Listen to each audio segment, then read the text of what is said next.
What's up guys, welcome back to my channel, Lidikun Channel, dan selamat datang di podcast cerita seram. Dan hari ini gue bakal ceritain lagi satu cerita buat kalian nih. Ini adalah satu kasus yang sangat menarik banget yang bakal gue share ke kalian. Tapi sebelum gue mulai, gue mau nanya dulu nih ke kalian. Kalau kalian mau berpergian cukup jauh nih, kalian dikasih pilihan, kalian bisa lewat jalur darat, jalur laut, atau jalur udara. Kalian tuh milih yang mana? Nah, gue yakin banget kebanyakan dari kalian pasti kan bakal milih ya pasti lewat jalur udara lah. Udah lebih nyaman, lebih cepat, walaupun memang lebih mahal, tapi lebih terjamin. Karena kalau ngomongin tentang presentasi kecelakaan, memang kalau kecelakaan udara itu yang paling jarang sekali. Walaupun nggak terlepas kalau misalnya kecelakaan di udara itu pasti hasil impactnya itu bakal parah banget kan. Nah, tapi kalau ngomongin tentang kemungkinan kecelakaan kan sangat kecil sekali. Nah, kenapa gue ngebahas tentang mau naik apa? Karena gue kali ini mau ngebahas kasus tentang hilangnya pesawat MH370.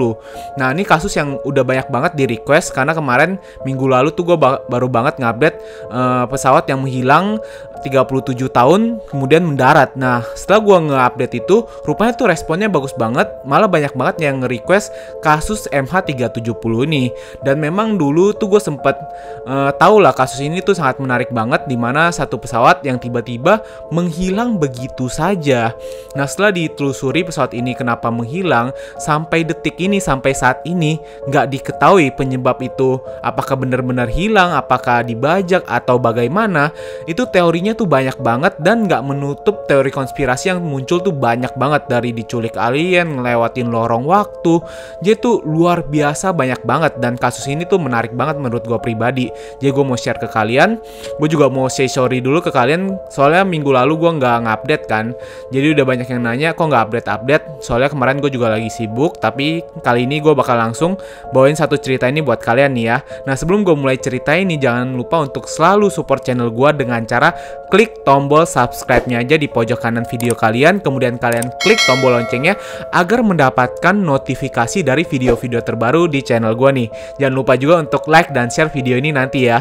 So, kita langsung bahas aja kasus MH370 yang menghilang begitu saja. Pesawat Malaysia Airlines yang bernomor 370 adalah pesawat Boeing 77 yang dijadwalkan seharusnya pergi dari Bandara Malaysia menuju Beijing pada pukul 1 dini hari dan harusnya mendarat pukul 6.30. Jadi memang pesawat MH370 ini dibawa oleh dua orang pilot. Yang pertama adalah pilot profesional bernama Kapten Jahari Ahmad Shah yang berumur 53 tahun. Nah, ini memang Kapten Jahari ini dikenal sebagai pilot profesional dengan pengalaman terbang yang sudah banyak sekali. Sedangkan kopilotnya ini yang baru berumur 27 tahun bernama Farid Abdul Hamid adalah seorang pilot yang baru banget lulus. Jadi penerbangan ini adalah penerbangan pertamanya untuk mendapatkan sertifikat sebagai seorang pilot.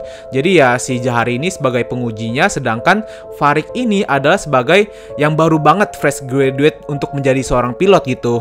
Kenapa gue boltin banget nama kedua pilot ini? Memang diduga atau dipercayai sekali hilangnya MH370 ini ada sangkut pautnya dengan pilot yang membawa pesawat MH370 ini. Jadi pada pagi hari itu dikabarkan keadaannya itu sangat normal sekali. MH370 juga berhasil mengudara di atas langit Malaysia, terus mengatakan kalau semuanya itu aman-aman, dan bahkan ada di menara penyiaran itu atau menara pengawas penerbangan sempat bilang good night, atau tanda memang mereka itu sudah berhasil take off atau berhasil terbang dengan lancar sekali. Jadi setelah mereka udah lancar begitu, tiba-tiba 17 menit kemudian dari radar ini MH370 itu menghilang. Jadi pada awalnya memang diperkirakan kayaknya ini kesalahan teknis doang. Jadi masih nggak percaya, masih dicek-cek, dicoba melakukan kontak melalui radio, dicoba cekin lagi radarnya, tapi memang kenyataannya MH370 itu menghilang. Dan sayangnya setelah ditunggu 5 jam, ketika ditunggu mungkin aja ini pesawat radarnya memang lagi rusak, nanti bakal mendarat pukul 6 dini hari di Beijing. Setelah ditunggu 5 jam ini, memang dari menara pengawas di Beijing juga tidak menerima radar kedatangan dari MH370. Jadi setelah diketahui itu, pada detik itu dinyatakan MH370 ini menghilang. Jadi pada waktu itu masih diperkirakan belum jatuh tapi menghilang dari radar. Nah, setelah itu dilakukan pencarian yang cukup besar karena memang dalam penerbangan ini banyak banget pihak-pihak dari warga negara yang banyak banget. Jadi dilakukanlah pencarian di situ. Proses pencarian MH370 ini ini tercatat sebagai pencarian pesawat hilang yang paling banyak memakan dana. Jadi proses pencariannya juga dilakukan selama 3 tahun, tapi sampai sekarang udah 6 tahun nggak ada titik terang sama sekali. Pada awalnya pesawat MH370 ini diperkirakan jatuh di Laut Cina Selatan. Jadi pada waktu itu pencarian pertama langsung dilakukan di Laut Cina Selatan. Tapi pada pencarian pertama ini sangat tidak ditemukan bukti apapun, adanya puing-puing pesawat pun tidak ditemukan. Jadi diperkirakan pada saat itu sepertinya letak jatuhnya MH370 ini salah nih, bukan di Laut Cina Selatan, karena nggak ada buktinya sama sekali, nggak ada puing-puing, jadi nggak ada bagian pesawat yang ditemukan sama sekali di situ. Sedikit pun nggak ada. Jadi setelah itu dilakukan lagi penyelidikan dan datang bukti dari satu perusahaan satelit yang mengatakan mereka mendapatkan radar yang diperkirakan adalah pesawat MH370 yang mengarah atau tiba-tiba membelok ke arah kiri. Jadi kalau kita perhatiin dari peta ini, pesawatnya itu yang tadinya mau ke arah Beijing tiba-tiba menuju kiri, menuju ke arah Laut Samudra Hindia. Nah, setelah diketahui informasi seperti ini, akhirnya dilakukanlah pencarian yang kedua. Tapi sayangnya setelah dilakukan pencarian yang kedua, tidak ditemukan juga bukti-bukti adanya puing pesawat MH370 karena memang perusahaan satelit ini nggak bisa memberikan pinpoint atau satu titik di mana pesawat itu jatuh. Jadi dia cuma bisa memperkirakan seberapa luas sih area yang mungkin aja pesawat MH370 ini jatuh, tapi itu terlalu besar sekali. Jadi setelah mendapatkan informasi ini, yang membuat fakta yang sangat unik sekali adalah sepertinya pemerintahan Malaysia sendiri menutupi keberadaan atau di mana letak dari MH370 ini jatuh. Bukan karena penyebab jatuhnya ini dari pemerintahan Malaysia, tapi lebih ke arah di mana pemerintahan Malaysia ini tidak mau mengikutkan atau memberikan kesempatan pihak luar untuk masuk ke dalam negaranya. Nanti takutnya dari pihak luar itu malah mengetahui sisi jelek dari negara Malaysia atau maskapai dari Malaysia Airlines ini. Karena pada kenyataannya hilangnya MH370 ini, pemerintahan Malaysia itu sudah mengetahui pada awalnya pesawat MH370 ini nggak jatuh di Laut Cina Selatan. Jadi pada waktu itu memang pesawat MH370 ini hilang dari radar pesawat, tapi masih bisa dideteksi oleh radar militer. Jadi pada waktu itu diperkirakan sangat besar sekali kalau pemerintahan Malaysia ini sudah mengetahui kalau jatuhnya pesawat MH370 ini mungkin sekali di laut atau Samudra Hindia, bukan di Laut Cina Selatan. Jadi kenapa informasi ini ditutupi oleh pemerintahan Malaysia? Sampai detik ini belum ada data yang memadai apa alasan pemerintah Malaysia menutupi data ini awalnya. Nah, memang setelah mendapatkan data-data yang cukup aneh itu, diketahui juga fakta yang cukup aneh sekali, di mana cara terbang dari pesawat MH370 ini cukup aneh. Jadi diperkirakan pesawat MH370 ini terbangnya itu mondar-mandir atau lebih tepatnya zigzag. Jadi dia itu terbang tepat di pinggir perbatasan antara negara-negara. Jadi dia masuk ke satu negara, kemudian langsung keluar lagi, masuk ke negara lain, kemudian keluar lagi, masuk dan keluar lagi. Jadi kalau kita lihat di tempat radar pendeteksi, khususnya di tempat yang radar pendeteksi militer ini, ada kemungkinan orang yang melihat radar itu kira itu cuma radar palsu, soalnya kayak hilang muncul, hilang muncul, hilang muncul. Jadi ada nggak percaya gitu, ini beneran nggak ada satu pesawat, apa memang radarnya itu rusak? Jadi cara terbang MH370 ini memang cukup aneh sekali. Apakah ada yang mengendalikan pesawat ini? Apakah pesawat ini dibajak? Atau memang ada kesalahan teknis? Atau memang pilotnya ini yang sengaja menerbangkan seperti itu? Menjadi satu pertanyaan yang cukup aneh sekali. Dan faktanya setelah kita mengetahui hal itu, muncul lagi fakta yang sangat aneh sekali, di mana pesawat ini rupanya sebelum sempat jatuh, diperkirakan jatuh di Samudra Hindia, pesawat ini diperkirakan terbang dengan autopilot berjam-jam hingga bensinnya ini habis. Jadi ketika pesawat ini terbang selama 7,5 jam, jadi bensinnya itu udah mau habis, akhirnya itu dia terbang di atas Samudra Hindia. Kemudian ketika bensinnya atau fuelnya ini habis, pesawat ini juga jatuhnya itu bukan kayak jus gitu lah, bukan langsung kayak mendarat pelan begini, tapi diperkirakan pesawat ini mengalami yang jatuhnya ini menukik. Jadi habis langsung dia nukik gitu loh. Jadi kepala pesawat ini langsung menghantam Samudra Hindia dengan kecepatan yang sangat tinggi sekali. Jadi kemungkinan untuk selamat dari benturan itu bisa dibilang mustahil. Dan seperti yang gue bilang tadi, setelah diketahui fakta-fakta yang cukup aneh kenapa pesawat ini bisa tiba-tiba menghilang, terus gimana terbangnya bisa aneh banget, terus juga kemungkinan dia autopilot sampai akhirnya kehabisan bensin. Kenapa bisa seperti itu? Sampai sekarang itu masih menjadi misteri. Dan setelah dilakukan pencarian yang kedua pun di Lautan Samudra Hindia yang sudah diperkirakan, masih tidak ditemukan bukti sama sekali kalau pesawat itu sebenarnya jatuh apa enggak pada detik itu ya. Dan akhirnya pencarian pun dihentikan setelah 3 tahun pencarian. Nah, setelah 3 tahun pencarian ini juga ditemukan fakta yang cukup unik, karena memang dari kru, dari penumpang, dari pilotnya itu juga diperiksa satu persatu. Jadi dari 239 penumpang di pesawat itu, semuanya diperiksa datanya apakah ada kejanggalan. Yang uniknya di dalam cerita ini, di dalam hilangnya MH370, ada keunikan dari Kapten Zahari Ahmad Syah. Kenapa gue bilang ada unik banget? Karena pada waktu itu memang pilot ini sudah sangat berpengalaman dan dianggap adalah pilot profesional di Malaysia Airlines ini. Jadi memang dia udah pengalamannya tuh udah luar biasa banget. Tapi dari semua fakta itu ditemukan satu fakta yang sangat cukup menarik sekali, di mana di rumah Kapten Zahari ini ditemukan satu alat simulasi penerbangan untuk menerbangkan pesawat. Nah, kalau kita yang orang awam kalau ditemuin itu pasti aneh lah, tapi ini kan ditemuin di rumah seorang pilot, itu wajar. Tapi anehnya di sini bukan dari alat yang ditemukan itu, tapi dari data di dalam alat untuk simulasi penerbangan ini, karena ditemukan Kapten Zahari ini sudah pernah melakukan simulasi bagaimana ada satu pesawat yang dia kendalikan terbang di atas laut Samudra Hindia, kemudian nggak mempunyai titik mendarat yang jelas gitu, nggak di negara manapun, tapi tepat di atas Samudra Hindia.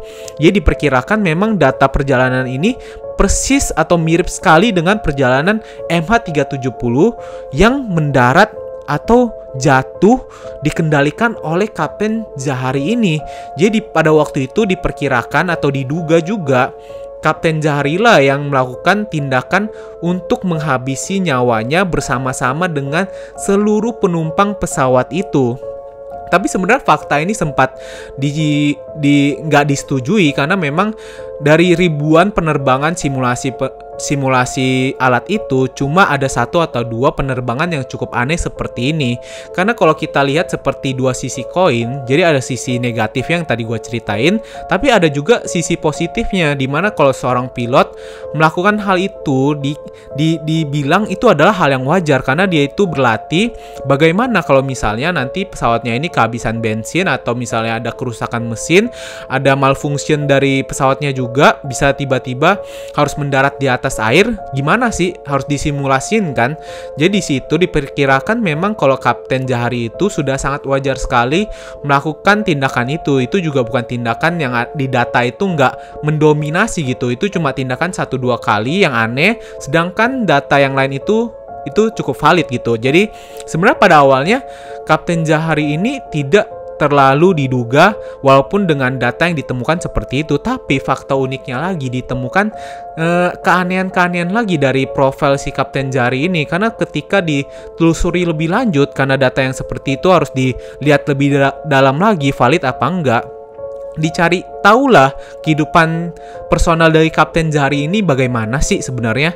Dan akhirnya diketahui kalau sepertinya sih Kapten Zahari ini sedang dalam keadaan depresi, di mana memang dari keluarganya juga dia itu mengalami satu goncangan dari keluarganya ini. Dia sedang dalam fase di mana ada jarak dengan istrinya, karena diketahui Kapten Zahari ini cukup sering bermain dengan seseorang gitu. Jadi dia itu sempat berselingkuh, jadi diketahui oleh istrinya, kemudian ada jarak antara dia dengan istrinya. Kemudian juga ditemukan fakta yang cukup sangat menarik sekali, di mana Kapten Zahari ini di Facebooknya ini sering menggoda model gitu. Dia ada model kembar yang digoda, dan godaannya ini udah cukup mengganggu sekali, tapi nggak mendapatkan respon. Jadi kayak mungkin ada penolakan, jadi Kapten Zahari ini jadi depresi. Diperkirakan pada waktu itu seperti itu juga. Nah, dari rangkaian itu semua dipercaya Kapten Jahari ini sedang dalam depresi yang sangat tinggi sekali sehingga merencanakan tindakan ini, di mana pada waktu itu kan kopilotnya itu masih pertama kali, sehingga si Kapten Jahari ini menjadi kayak penguji pada waktu itu. Jadi kalau misalnya dia seorang penguji, dia mempunyai power di mana dia bisa menyuruh kopilotnya itu untuk keluar dari tempat kendali. Jadi pada waktu itu kopilotnya ini disuruh untuk keluar, kemudian kopilotnya ini pintu kendalinya ini ditutup, jadi kopilotnya nggak ada yang bisa masuk, pramugarinya nggak bisa masuk, krunya nggak bisa masuk, penumpang juga nggak bisa masuk ke situ. Akhirnya Kapten Jahari ini menggunakan masker oksigen dan melakukan manuver sehingga terjadi tekanan udara.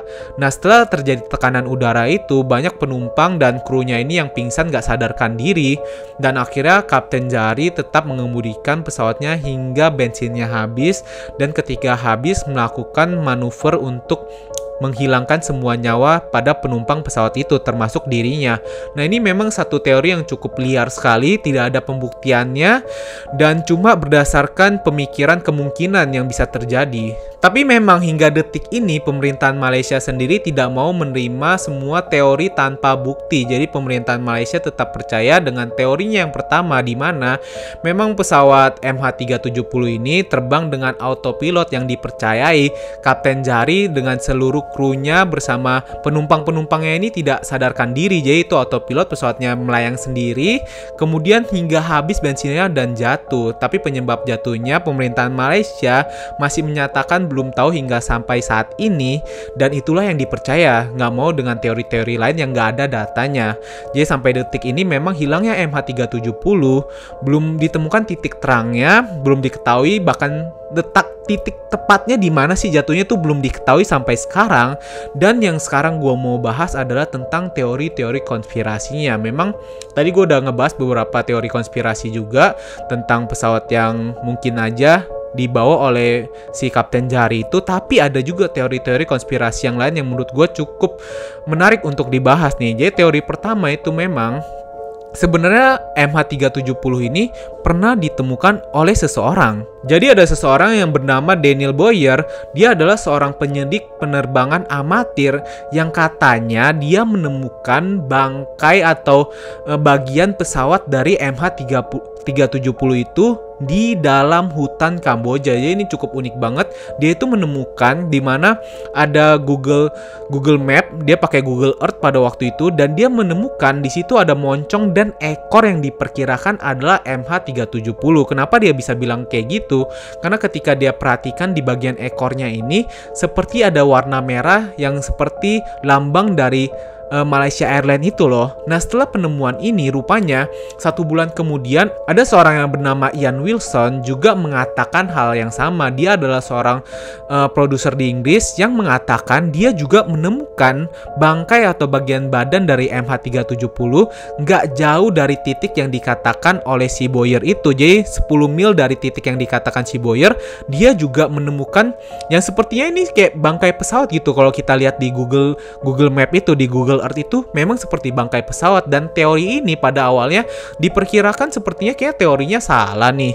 Jadi mungkin aja itu ada pesawat yang lewat terus ketangkep sama Google Earth jadi seperti itu. Tapi setelah diselidiki dan setelah dilakukan pembaruan dari Google Map-nya itu oleh si Google, itu bangkai pesawatnya itu tetap ada di sana. Nah, tapi dari teori ini yang gue ingin pertanyakan sebenarnya, kenapa kalau diketahui seperti itu, sudah jelas sekali di tengah hutan Kamboja tiba-tiba ada bangkai pesawat yang seperti bangkai pesawat, kenapa nggak dilakukan pencarian sampai detik ini? Kenapa cuma menjadi teori konspirasi aja? Apakah ada yang ditutupi?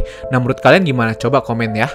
Nah, terus ada juga teori konspirasi yang kedua nih yang menurut gue sangat menarik juga.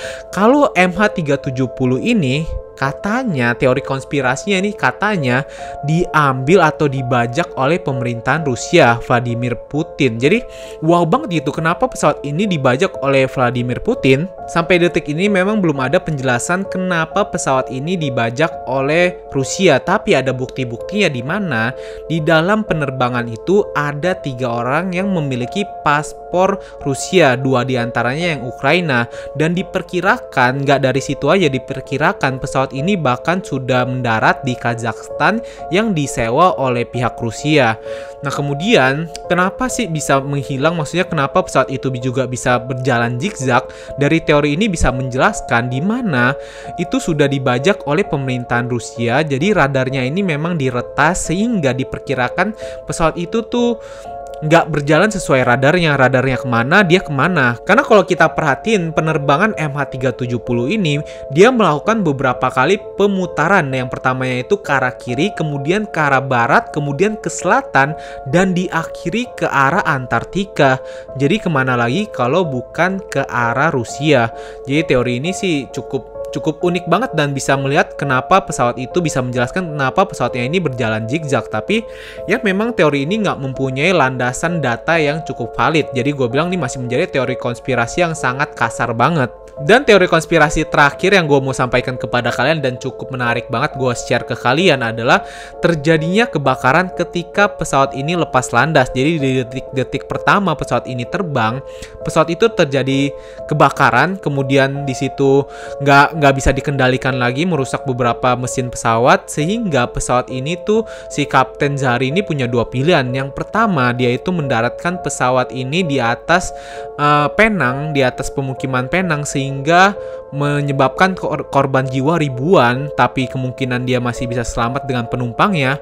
Atau kemungkinan kedua, dia bisa milih mendarat di atas Samudra Hindia, di mana di atas laut, tapi kemungkinan selamatnya itu sangat kecil sekali. Nah, dari 2 keputusan yang cukup berat itu menjelaskan kenapa pesawat MH370 ini kayak seperti keluar masuk antara satu negara ke negara lain. Ya memang karena Kapten Zahari atau kopilot pada waktu itu juga bingung mau mendaratkan atau mau menurunkan pesawat ini di mana. Tapi ini memang satu teori yang cukup liar, teori yang nggak ada bukti, dan masih menjadi satu teori konspirasi hingga detik ini. Sebenarnya juga penerbangan MH370 ini teori konspirasinya tuh banyak banget. Dari ada yang memperkirakan MH370 itu diculik oleh alien, tapi ini nggak ada buktinya, makanya gue nggak bahas di sini.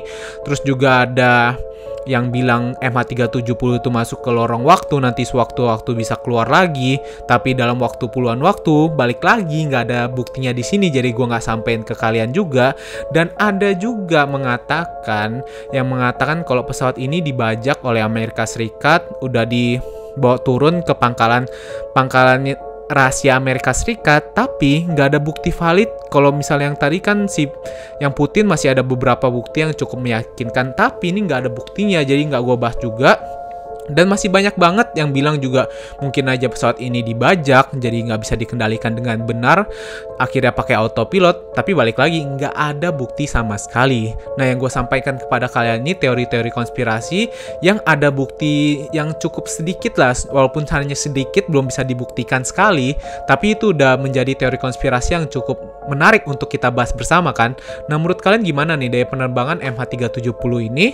Apakah pesawat ini memang diculik oleh alien, atau memang karena dijatuhkan oleh si Kapten Zahari, atau bagaimana? Coba tinggalin komentar kalian di kolom komentar. Dan jangan lupa juga untuk selalu support channel gue dengan like, share, kemudian subscribe ya di pojok kanan video kalian. So thank you banget guys untuk selalu support gue, selalu nonton video gue. Hari ini itu aja, gue udah bahas MH370, semoga bermanfaat buat kalian ya guys. So see you guys in the next video.